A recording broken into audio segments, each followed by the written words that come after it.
Ассаламу алейкум кадырлым. Алдыда дүйнөлүк жаңылыктар менен бөлүшүп алып барган мен Орозбек Иманалиев. Түндүк Корея Ким Чен Ын түштүккө каршы аскердик аракеттерин токтотот. Иран МАГАТЭ менен кызматташууну улантат. 10 миңдеген канадалыктар электрсиз калышты. Перуда полиция менен кагылышуудан кийин карантиндик нааразычылык акциялары аяктады. 100 миңдеген адамдар COVID-19 жөнүндө укпаган өлкө. Кыргызстанда коронавирус оорусу 3726 адамды түзүп, акыркы бир күндө 207 учур катталды.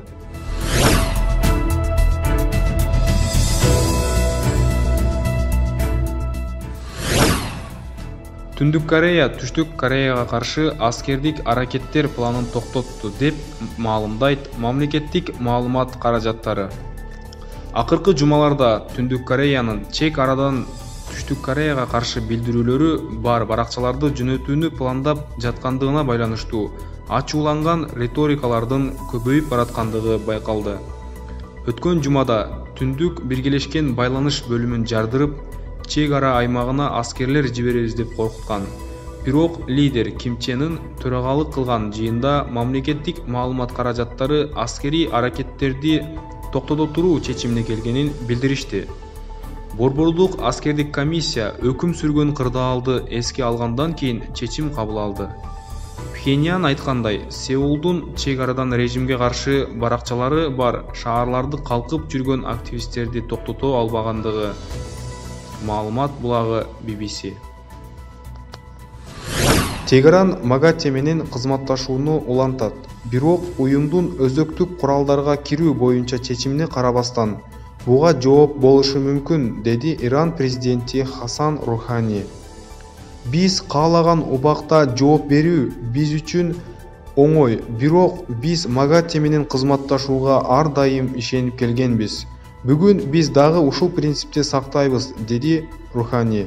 Өткөн аптада МАГАТЭнин башкаруучулар кеңеши Иранды агенттик кирүүнү каалаган 2 сайтка каттоодон өтпөгөн деп болжолдонгон резолюция кабыл алган. Россия менен Кытай каршы добуш беришти. Ирандын Венадагы эл аралык уюмдардагы туруктуу өкүлү Казем Гариб Абадинин айтымында, Тегеран МАГАТЭнин резолюциясын негизсиз айыптоолорго негизделген жана АКШ жана Израилдин кысымы менен кабыл алган деп айтылат. Булак РИА Новости. Канаданын Квебек шаарында күркүрөгөн чагылган 80 миң үйдү электрсиз калтырды. Жаман аба ырайы Монреалга жана чет жакаларына дагы таасирин тийгизди. Ал жерде 37 миңден ашык адам жарыксыз калды. Азыркы учурда тез жардам бригадасы кырсыктын кесепеттерин жоюуда. Булак ТВР Бай.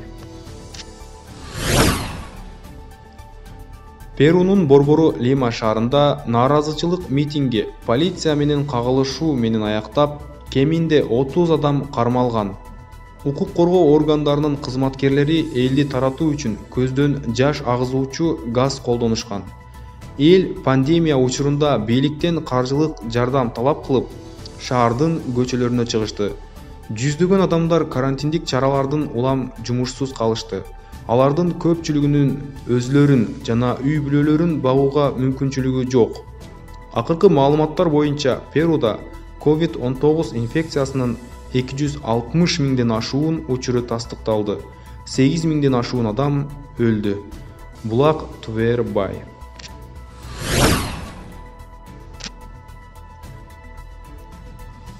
Жүз миңдеген адамдар COVID-19 жөнүндө укпаган өлкө. Укук коргоочулардын айтымында, Мьянманын алыскы батышындагы айыгышкан салгылашууда жүздөгөн адамдар COVID-19 жөнүндө эч нерсе билишпейт.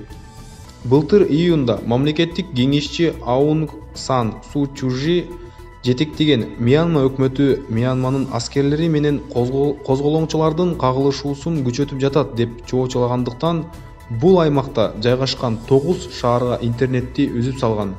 Май айында бир шаарча өзүнүн кызматы менен калыбына келтирилген. Бирок жалпы саны 800 000 адамы бар 8 шаар маалымат менен камсыз эмес. Мьянма аскерлери менен Аракан армиясынын ортосундагы Рахман штатында куралдуу кагылышуу болуп, пандемия күчөп жаткан учурда жарандар коопсуз бойдон калуу үчүн зарыл болгон маалыматты алуусу керек, деди Human Rights Watchtун Азиядагы юридикалык кеңешчиси Линда Лахтхир. Мьянманын саламаттыкты сактоо министрлигинин маалыматы боюнча, дүйшөмбү күнү Мьянма 64 532 тесттен 6 өлүм жана 292 оң учурду каттаган. Бир нече учурлар Рахиндин түндүгүндөгү 10 000ден ашуун рохинджа мусулмандары чогулган лагерлерде жашаган Маунгдаф жана Бутидаун шаарчаларында кездешет.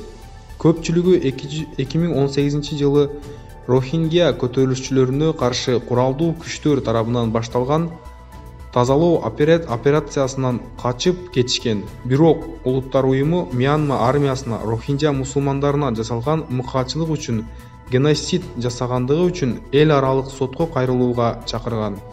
Жакынкы салгылашуулардан улам Ракхай буддисттери үй жайы жок калган лагерлерде жашап жатышат. Ал эми Мьянманын Бирлик парламентинин жогорку палатасында Аракан Демократия улуттук лигасынын өкүлү депутат Хтоут Мэй жекшемби күнү Рахинанын түндүгүндө жана коңшулаш Чин мамлекетинде жашаган адамдардын көпчүлүгү Facebook аркылуу тараган коомдук саламаттыкты сактоо жөнүндө эскертүүлөрдү алышкан жок деп билдирди. Билдирүү колдонмолору жана өкмөттүк веб-сайттар. Алар COVID-19 жөнүндө билишеби же жокпу деп сураганда, мен аларга глобалдык пандемияны башынан эле түшүндүрүп беришим керек, деди Хтоут Мэй. Мен аларга социалдык алыстоо деген эмне экендигин жана кол гигиенасын кантип туура колдонуу керектигин түшүндүрүшүм керек. Мен COVID-19 улам кеңири саякаттай албайм. Албетте, ушунча гана адам бар экенин эскертип кетем, деп улантты депутат. Алар COVID-19 коркушпайт, анткени алар бул жөнүндө билишпейт. Ушул тапта алар согушууга көбүрөөк маани беришет. Саламаттыкты сактоо министри Мадамин Каратаев 24 июнда эртең менен Кыргызстанда COVID-19 дагы 207 учурду тастыктады деп билдирди. Алардын тастыктоолору Бишкек шаарында 92, Нарында 5, Ош шаарында 43, Чүй облусунда 35, Ош облусунда 28, Ысык көл облусунда 2, Жалал-Абад облусунда 1, Талас областында 1. 22 июнга карата өлкөдө COVID-19 тастыкталган учурлардын жалпы саны 3726 жетти. Акыркы 24 саат ичинде 28 коронавирустук бейтап ооруканадан чыгарылды. 2082 бейтап ушул күнгө чейин айыгып кетти.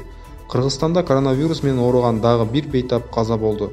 24 июнга карата коронавирустан каза болгондордун саны 42ге жеткен.